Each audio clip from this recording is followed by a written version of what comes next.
How to get profile effects on Discord. Firstly, open any web browser on your device. Search discord.com and you will get access to this official page of Discord. Click Open Discord at top right corner and make sure to log into your account before entering to the official page of your Discord. Now click User Settings icon at bottom left corner of the screen. Here under User Settings, click Profile and here you can see the profile preview.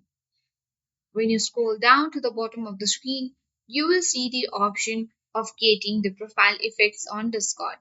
Here you can easily change a different kind of avatar and set a different profile like this. You can see on the Nitro preview as well.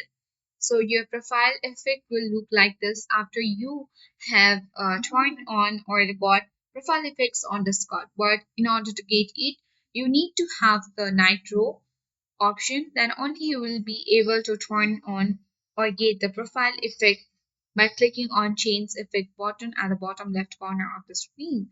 So that is how we can easily get profile effects on Discord after we have Nitro subscription. So hope this video helped you. If you are new to our channel, hit the like button, subscribe for more tech and tips videos. Thank you for watching and see you in the next video.